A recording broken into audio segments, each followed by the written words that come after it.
Welcome to our session. Thank you. Welcome to our session on driving growth through data innovation. I have to say, I'm actually blown away. I mean, wow, there's so many people in the room here. It shows, I think, what a hot topic this is right now. And I think that's because of a convergence of things like, platforms like BigQuery, with the emergence of data ecosystems that enable people to share data much more easily, combined with some of the recent developments in AI, and particularly generative AI, that really created this kind of perfect storm of opportunity and of innovation that so many people are interested in.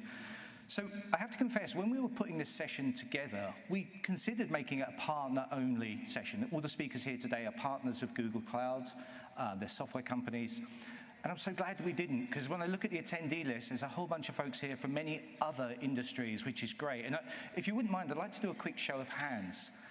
Who here is from an ISV or a data provider? Okay. And who here is from what I would consider a customer, another industry, banking or retail or something else? Wow. So by far, the majority of you folks aren't in the software business, which is fantastic. I think there's going to be an awful lot that you can learn from some of these leaders that we have on stage today. So my name is Tom. I lead a team called Built with BigQuery here at Google Cloud, and I have the absolute pleasure and privilege of working with and learning from some of the most innovative companies on the planet. In fact, there are about over 1,000 now of these B2B SaaS companies and data providers who work and build their products on top of BigQuery and Google's AI and data cloud, including 70% of the Gen AI unicorns that we hear so much about these days. So for those who don't know what the Built with BigQuery team is, we do two things. We try to accelerate innovation and monetization and product development with our partners by sharing knowledge and best practices that we've gleaned working with partners all over the world. The second thing we do is we highlight and we showcase those successes through things like blog posts and events like this. So it's a real honor today to host these guys and enable them to share their knowledge and their experiences with all of you, and hopefully create an opportunity for you to learn and a conversation that will extend well beyond this session. So today we're going to do a couple of things. We're going to look at some of the key patterns that we see when working with ISVs and data providers all around the globe. And then we're going to spend as much time as we can actually talking to some of those ISVs and data providers, those leaders in this field, so that we can hear their stories and you can learn from their experience. So before we do that, let me just take a moment to define what I think of as data monetization. I think of it as the art and science of turning data into value. And so you might be wondering, well, why is that necessary? Why do we need to transform data to make it valuable? Surely data is inherently valuable. And I think there's a common misconception, perhaps, that is true. It's a cliche at this point that data is a valuable resource, whether that be oil or sand or any of the other analogies that you may have heard of. Like any analogy, these analogies aren't perfect, but one thing they all have in common is the idea that as a resource, data needs to be transformed into something of value. Right? It needs to be turned into a product of some description. So when I think of monetization, I think of productization. I think really those two terms are synonymous. So what do I mean by that? What do we mean by productizing data?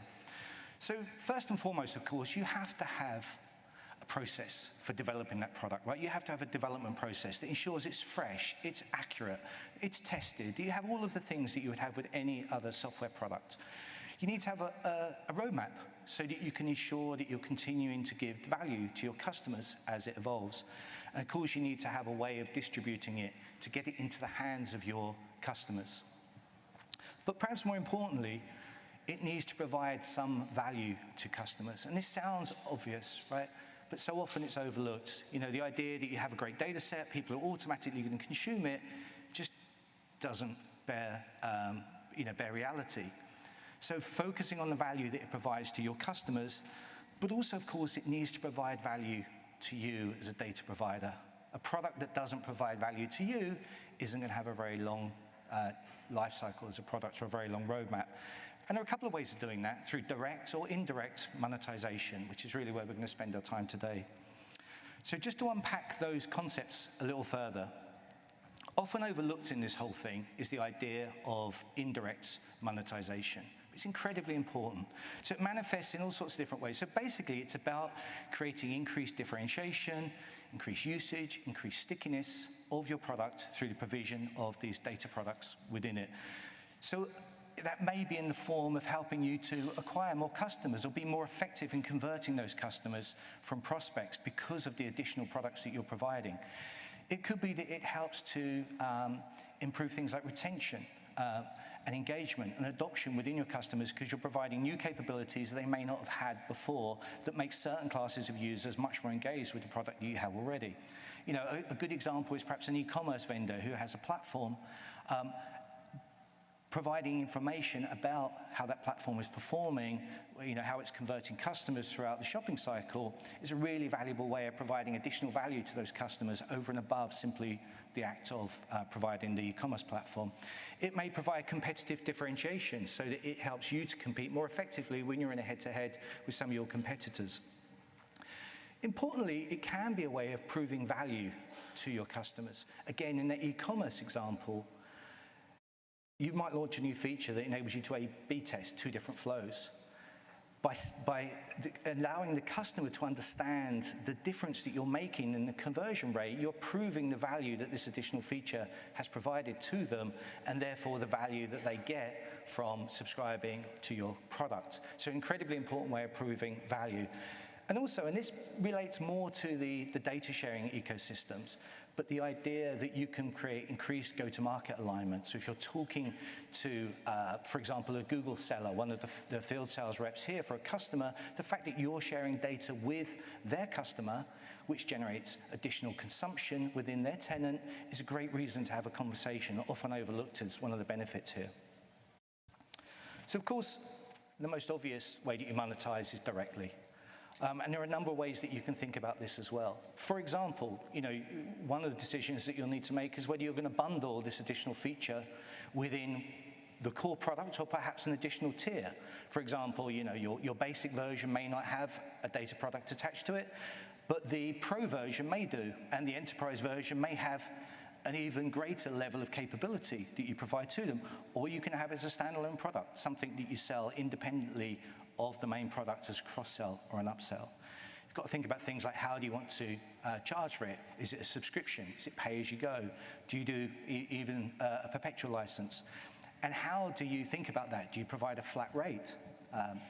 Do you pay per user per month? Do you do it based on usage, how much consumption, how much data they're scanning, how much data they're storing, etc.? Another important way that you can monetize directly with customers is by opening up new user groups within that organization. So for example, there might be a whole team of analysts and data scientists within your customer base that doesn't have a reason to use the product right now. They don't need to buy a license. But by adding in these additional capabilities, you might open up a whole new area of analysts and data scientists who can't wait to get their hands on the data, but haven't had the opportunity to until this point. And then lastly, of course, you can use the expertise that you've built working with many customers across your industry, across your vertical, to provide professional services to them, consulting to help optimize what they're doing, using the data you're providing to them to be even more effective using your products. The key thing to highlight here, of course, is that these products, these approaches aren't mutually exclusive. You will combine them. You will choose to bundle some of these capabilities with your core product offering, and you will choose probably to charge for some of them separately. And that may be a journey that you embark on. Your first release may be about giving them additional value within the product, monetizing indirectly, and then it may be that over time you start to add on more and more features that become far more valuable and therefore warrant a separate SKU. So when we work with all of these partners, we've come to identify a range of different patterns that people use, high-level patterns that we see over and over and again. And these are the ways that these guys are using our platform to drive additional value, additional monetization. So I'm going to break these down for you. Effectively, you can think of these as 9 tried and tested ways of driving additional value, driving additional monetization. So At the heart of this, of course, is the idea of data analytics as a service. All of these products, to some extent, rely on the idea of having a data set that you can query, that you can explore, that you can gain insight from. In addition to that, we see two types of additional pattern. The first type is what we think of as core application patterns. So these are where you're adding additional capability onto that core analytics data set. And the other type really relates to something that's more recent, which is the data sharing ecosystem. So taking the data out of the core application and sharing it either directly with the customer or to some other third party. So first of those is what we think of as embedded AI. Now, we're not going to cover this particular topic in too much detail today, and the reason for that is because there is an excellent session tomorrow that focuses exclusively on this. But this use case is really about the idea of layering on top of that data analytics application that you've developed and using it to drive far richer data experiences. Now, of course, we have the Looker product, which is ideally suited to this. It enables visualization through charts and other visual elements, but also things like alerts, and it provides a common, what we call a semantic layer that sits on top of these data sources. So you can integrate with things like BigQuery, you can integrate with other data sources that you have and create this rich visualization and BI layer, which is embedded within your product. So a really fast and easy way of driving additional value using effectively the same infrastructure that you have today. The second of these is what we think of as alphabet integrations. There are a couple of these that we see over and over again. One of them is integrating with Google Marketing Cloud, Google Marketing Platform, so things like ads and Google Analytics, etc. And you're going to hear some of our speakers talk about that today. The other area we see an awful lot of this is integrating with Earth Engine. Our geospatial partners, our sustainability partners are huge users of this capability, but there are many others. Things like integrating with Merchant Center, if you're an e-commerce vendor, integrating your merchant catalog. So a real rich opportunity there and very unique to Google. These are opportunities that just aren't as easy if you're running on a different cloud and if you're not using BigQuery. So a really powerful way of very quickly delivering additional value. The next is, of course, AI and ML. A year ago, I would probably have been standing here talking about the powerful predictive capabilities of AI and ML. Today, most of the conversations we have inevitably about generative AI and its power to generate. But whatever the story is, this is an incredibly important way of you driving additional value for your customers using the data that you have. And then lastly, in the core application use cases is what we think of as activation. You know, so often we provide information to users, but some organizations we work with take that further and they actually use that information to drive activity, to drive action within the application itself. And again, some of our partners are going to talk about this today. So if we switch over to the other side and we talk about some of these data sharing use cases, the first of those that we think of is what we call the data twin. And what we mean by that is that you might be an ISV, again, I go back to my analogy or my example of the e-commerce vendor who is sharing the customer, they have the customer data, right? They have a whole bunch of information about transaction and sales and that type of thing.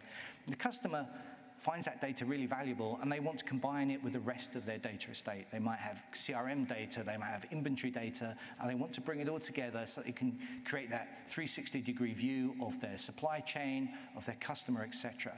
And so we can do that through a number of ways. These days, a lot of what we do is in a product called Analytics Hub, which enables them to share without copying that data into the customer's BigQuery instance very, very easily. The next is really an extension of that, and we've seen this much more in the last couple of months has been really growing, which is the idea of a data clean room. So when you start to share data, particularly around customers, etc., but sometimes related to supply chains, you need to be able to share private data sets securely in a way that enables multiple parties to look at just the amount of data that is appropriate for them to, one of the examples that's often given is a retailer who wants to share Coca-Cola statistics with Coke and Pepsi statistics with Pepsi, but doesn't want to share the other way around. So you can create a data clean room to do that. Equally, if you're doing marketing and you want to gain access to some additional information about a customer, but without sharing PII data, you can use a data clean room. So a really powerful way of augmenting the data twin use case and something that was just announced this week at Google Cloud Next. So the next of these is what we think of as data publisher, and we've got Dun & Bradstreet with us today, who are a fantastic exemplar of this. But this is different to data twin in that rather than sharing the customer's data back with them, these are organizations that are sharing data sets that are proprietary to them. They're corpuses of data that they've curated, refined, and made available to customers to buy. And so a really powerful use case there, and something that may resonate with many of you if you're sitting on valuable data that you may choose to do something with. And then last of all is what we think of as data warehouse as a service. So this is where you are sharing, your customer wants to do more. They want to be able to perhaps do some more detailed analysis. They might have a need for reports that you can't provide, and they may want to even bring in their own data. So a very simple way of doing that is to create a project for them, to deploy BigQuery, perhaps even put some Looker in there to deploy data that's useful to them, and then give them access. So you're providing really a fully functional, very rich data warehouse experience, but without having to, for them to become a Google Cloud customer. It resides in your tenancy. So those are the 9 patterns that we work with here within the Built with BigQuery team. And it is now my pleasure to welcome on stage my panel of speakers who are going to share some of their experience. Welcome Andy and Leigh and Spencer and Erin.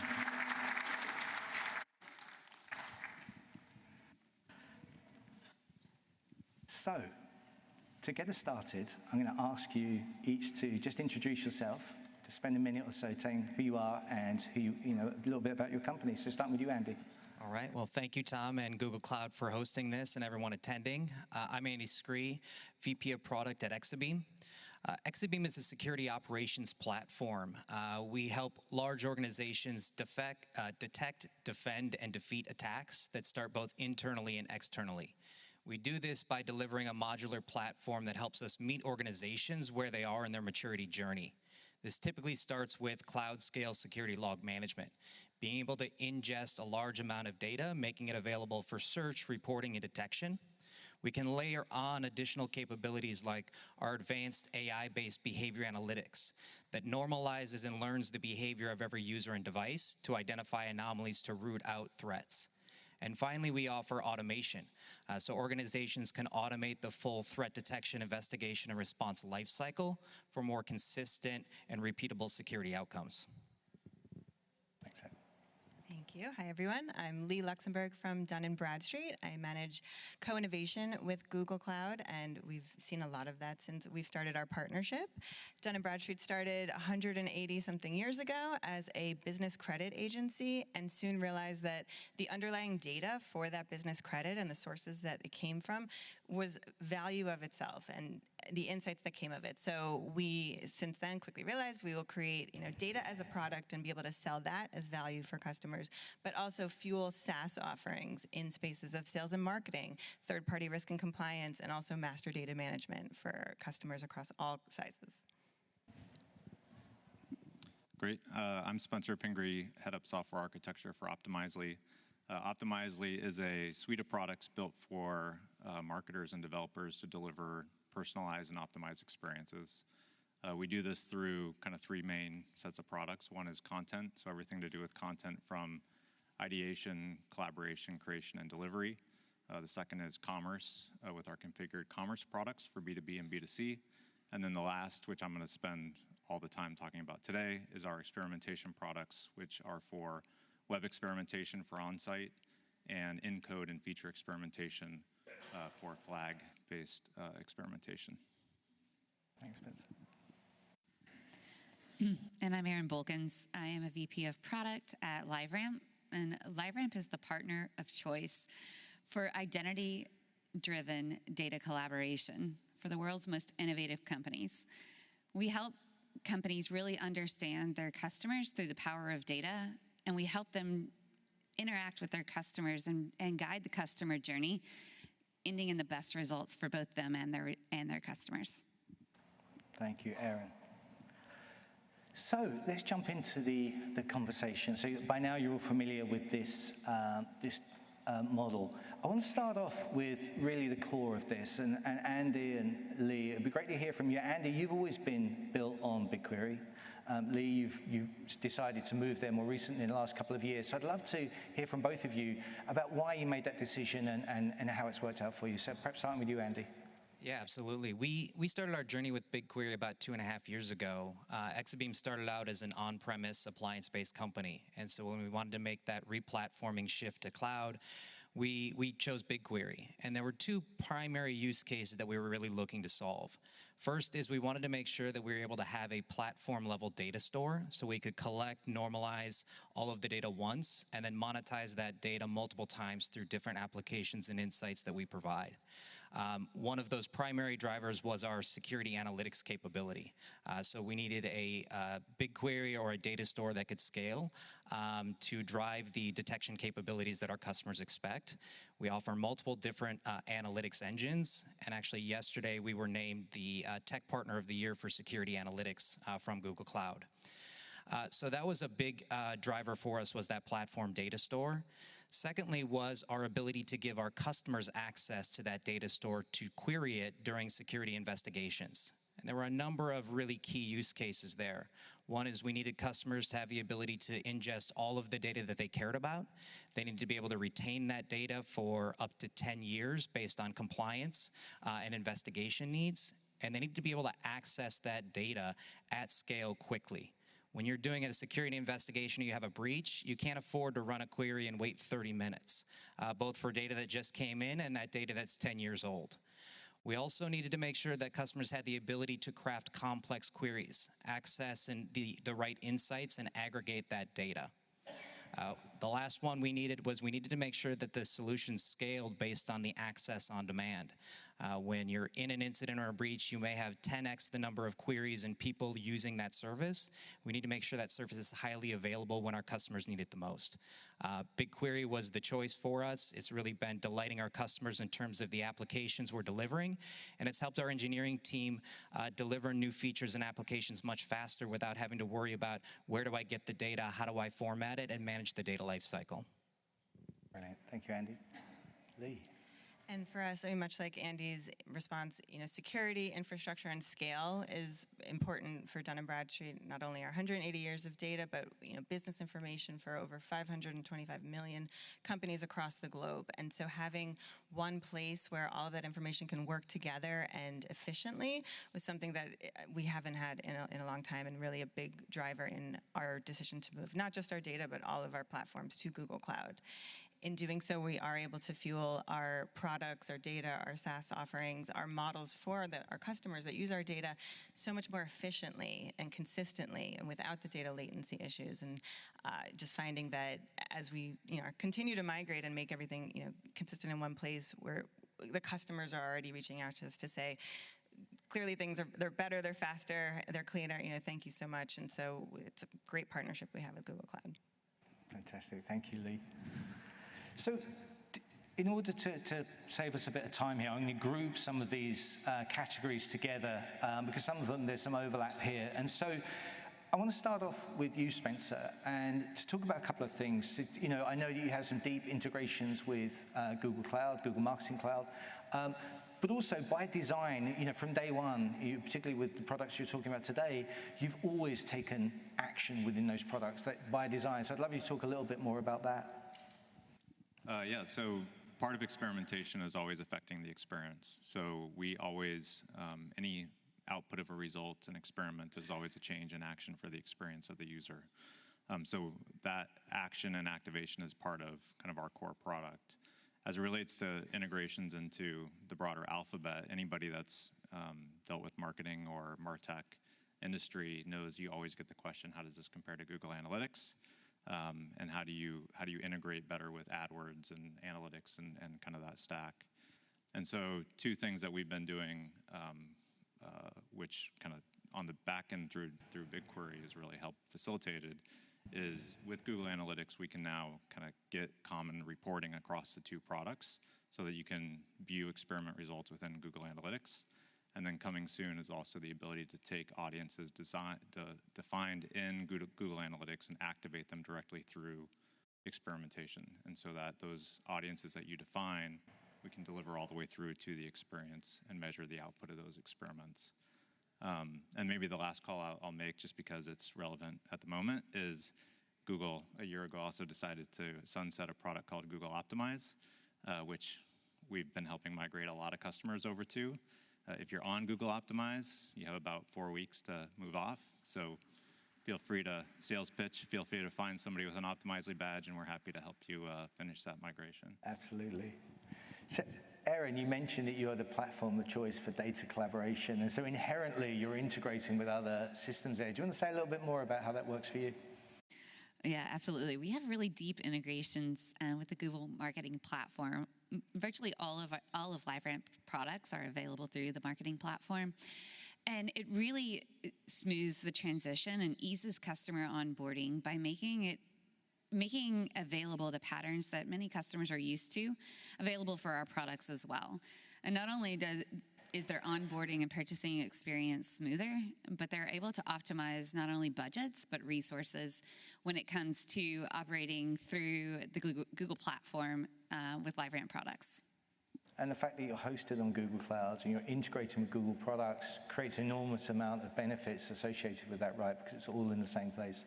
Absolutely. As anyone knows, like, the more consolidation you can do with your data, the easier it is to transact on that data and to have full visibility across your entire data product suite on what's going on in your organization. And one of the things that we offer is identity resolution, which can break down those data silos and give you a true, as you were saying, 360 view across all of your data, especially people-based data, so that you can understand how your customer is interacting with you, no matter what channel it's through. So Andy, I know that you're on a journey with your product suite and how driving active action off the back of that data is super important. Do you want to say a little bit about how you're driving activation through Exabeam? Yeah, in security operations, it's not enough for us to detect threats and highlight insights. Organizations need that closed loop experience for remediation and action. Most organizations have upwards of 70 different security products deployed that oftentimes don't talk to each other and are not integrated. They look for solutions like Exabeam to integrate those pieces together. And Google Cloud offers us a lot of pre-built integrations into common components from a security perspective to allow us to drive that action and close that loop a lot faster. Fantastic, thank you. So I want to switch now to the other side of these patterns, which is the data sharing patterns. And everyone on stage here is doing something in space. I'm going to pick on just a subset of the folks here to talk about what they're doing. And I think, Leigh, I want to start with you, because obviously at the heart of what Dun & Bradstreet does is share data. And I know you've recently started adopting Analytics Hub as a product, so I'd love to hear you talk more about that. Sure. So this is the other half of the why, right? Why Google Cloud? Because of the ecosystem and the publishing support and opportunity to really monetize that data, as Tom mentioned earlier, both indirectly and directly. So this transformational world where file sharing is different than it was before, delivering files to customers it's a different story. Everyone's in the cloud. They want their data in the cloud, as much of you do. So by us being able to put our data in BigQuery, share via Analytics Hub, create this catalog of our data offerings that we can publish, make it apparent and obvious of what we have to have customers efficiently receive our data through BigQuery in a structured and consistent way.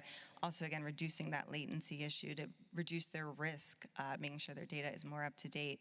It's just kind of opened up a new avenue for us for not just delivery, but being a partner with Google Cloud, sales and marketing opportunities through Analytics Hub, being able to get our name and information out there to what we do and how we can support customers. To kind of add the layer on top of that for monetization, now the data marketplace, the Google Cloud Marketplace, being able to sell data there, we're able to help customers who want to procure through marketplace spend, use commitment they may have, and make it easier to go ahead and procure the data and obviously ingest it. So it's kind of comes full circle for us as a data publisher. It's been a real pleasure to be on that journey with you as well, as we started to see the transformation that's made. Absolutely. So, Spencer, I think I used you as an example earlier about how somebody may want to to take the rich data that you have and leverage it in their own data warehouse, their own context. Could you say something about how your customers use that and how you help them provide value like that? Yeah, I think a lot of our largest customers have entire practices built around experimentation. So they'll have teams, I think much like Andy mentioned earlier and mentioned about the teams wanting to get the data back so they can do what they need to do to drive more uses of that data across their organization. In experimentation, they may have teams that manage 10 experiments at a time and some that are managing hundreds or thousands of experiments at a time. And so the ability to use that data, join it to their data sets within their systems, and create a wider array of experiments or more relevant experiments is something that's really important for us to be able to get that data that we've collected and share it back to our organization so that they can do what they need to do with it to leverage it across their teams. And so lastly, Aaron, there's a couple of things here, isn't there? There's the data clean room topic. I mean, data sharing is the heart of what you facilitate. So talk a little about data sharing, but also I'd be interested to hear you say a little bit about data warehouse as a service. You're really one of the pioneers with that use case and how it's driven value for you. Yeah, that's right. We do drive data collaboration in the ecosystem. And we are a privacy-centric company. And so in order to do that safely, we have a couple of tools in our tool belt. One of them is data clean rooms that we bring the customer's data in, be it 2 or 3-party data, and allow them to join that data in a safe and effective manner through our identity resolution inside the clean room. We also work with a lot of companies that kind of span the spectrum on the maturity, the technology and cloud maturity spectrum. And so some companies need help managing their identity, need help managing their data. And so what we can do for them is we can establish an environment in our tenancy and set up their data, set up their systems, apply identity, and basically they have a ready-to-go first-party data strategy using this data warehouse as a service. And it really makes things smooth, easy, and easy to get up and running in their collaboration strategy. And does that enable you to provide additional professional services to them to help guide them, as well as the software? You're helping them to evolve their strategy using your expertise, etc.? Yeah, that's right. We offer professional services because we know that things in the data industry aren't always self-serve and easy to do.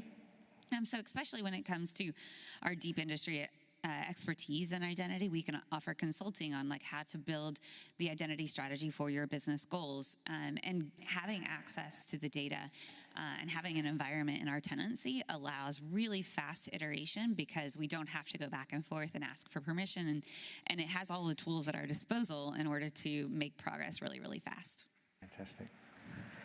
So lastly of these patterns is perhaps one of the most interesting and significant at the moment, which is of course the use of AI and ML. And having worked with all of you, I know that this is a hot topic in your organizations. Many of you have been using this type of technology for many years, but have gained some recent impetus as a result of the emergence of some of these new models, these architectures, these capabilities. So I'll start with you, Andy, and go along. I'd like you each to talk about perhaps where you are today and where you're looking to go in the future.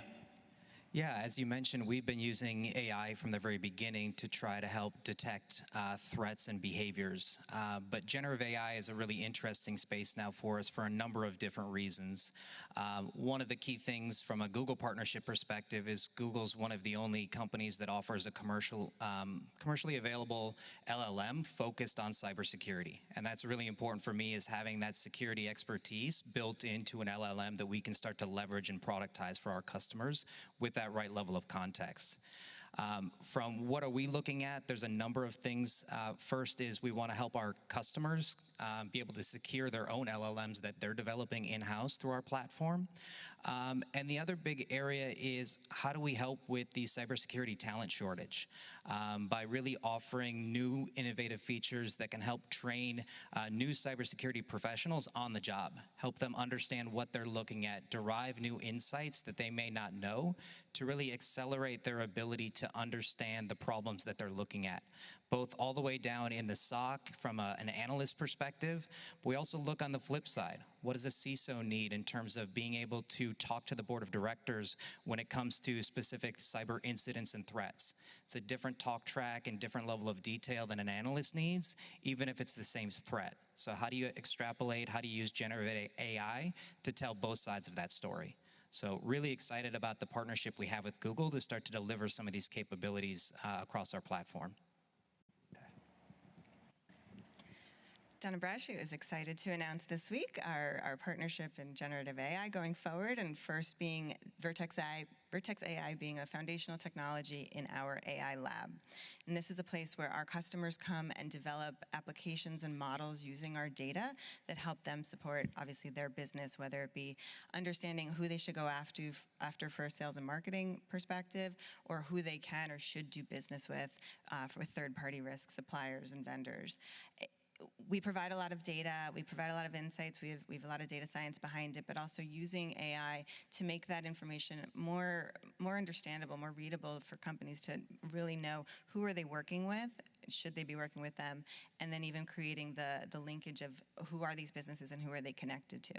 So that being really the first AI use case we're starting with, as well as using our data for ourselves and for our customers to fuel these automated chat agents that can help provide information across, obviously a number of data sets so easily and so conversationally without having to have, teams of people behind the scenes providing that information. So we're excited for those first two and look forward to many more with Google Cloud. And I think that's such a sometimes overlooked aspect of generative AI and large language models in general. We're all familiar with the well-known models, of course, from Google and others.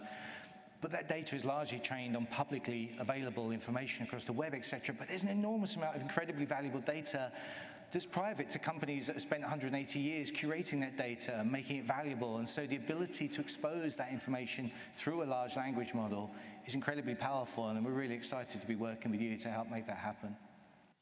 Spencer. Yeah, I'll probably talk about two things. One is, as a company that has content, there's obvious use cases that we are excited about as it relates to the content generation side, but also having so much data about user experience, I think we're really interested in how do we think about data products internally and then map them across the suite of our products, and so that we can apply these models not just in a specific point use case, but really with the context of our clients across all of our products through the types of content they create, the types of users they have, the segments that they have that interact with their content as well. And so we're spending a lot of time trying to focus on those use cases as we get through the kind of maybe the more standard ones that we've seen come out. And then I'd just say internally, this space is changing rapidly, to say the least. And so we're thinking a lot about how do we reduce the friction for adoption for our product teams, because we have multiple products, and AI and data science and ML isn't centralized in a single team necessarily anymore. It's really spread out across the company. And so how do we provide the tools to our engineers and our product people and the training to enable them to move as quickly as this industry's going? And so Google's been actually a great partner in helping us both enable those through things like the open source models in Vertex, and then also having training available for our engineers. Thank you, Spencer. And then last but by no means least, Erin. Yeah, so everything that we do is in service of helping our customers understand their customers and their prospects better. And one of the assets that we have and we facilitate is a really good first-party data strategy. And we also have an identity graph. And one of the things that we've been using for a long time, we've used several different deep learning methodologies over the years. But one of the ones that we continue to harken back to is the transformer architecture, something I think that you're pretty familiar with, considering that Google invented it. And so we've used this deep learning methodology for a while, and it really is credited with the success of generative AI today. But continuing to use the tools available to us through Google and other and our own algorithms, we're able to continually drive accuracy and match rates in our graph, which affects literally every product in our company. The better we can connect the data in the ecosystem, the better we can help companies understand every touch point in the customer journey, the more successful they'll be for their business outcomes. And so AI is helping pave the way. Fantastic, thank you. And I know that also, of course, all of your customers are looking at this space as well. And of course, they're looking to join together the data sets that they have to create that 360-degree view so they can take advantage of these new capabilities. I know LiveRamp are really at the center of that and helping organizations like Dun & Bradstreet and Optimizely become part of that ecosystem, a way where you understand who a customer is, who a business is, and you can join those together. So. Yeah, absolutely. Like I was saying, the more we're able to connect those data points, the more we can drive revenue through data monetization, because the more we're able to match the data with partners through collaboration, the better results for everyone. Fantastic. So that's a quick walkthrough of the models, of the patterns that we use. We're out of time now. If you have any further questions, if you want to follow up, please reach out to me, tomcannon@google.com. I'll be outside. We need to leave this room relatively promptly. But before I close, I'll just say a couple of things. Firstly, there are a few great sessions I would highly encourage you to attend. First of all, if you're interested in the embedded BI session topic, there is a great session by a colleague of ours, Skander, tomorrow at 11:30. I highly recommend you look at that. We'll go much deeper into some of the direct and indirect monetization models. Really knowledgeable guy. Thoroughly recommend that session. There's also another session tomorrow around the Partner Advantage program. If you're looking to become part of that, and you can use capabilities like a Google Cloud Ready BigQuery program to monetize integrations, that type of thing, an excellent session. Our partners here today, Exabeam, have a topic tomorrow at today at 5:15. And Dun & Bradstreet, their session has already been yesterday. I attended it. It was excellent. So you can see that on demand. And then there are a whole bunch of other partners, Geotab, Faraday.ai, and Atlas AI, all of whom part of Built with BigQuery. We work with really closely. If you do get a chance, please stop by their sessions, because you'll learn a lot, and they're really innovative partners. And last but not least, we'd love to have your feedback. Please just take a minute or two to tell us what you think. You know, it helps us to improve, and it helps us to decide whether a similar session like this will be valuable again in the future, and it really does help us to improve. So with that, I'll just say thank you to you, thank you to the panel. Really enjoyed this session today, and I hope you have too. So, and enjoy the rest of Next. Thank you.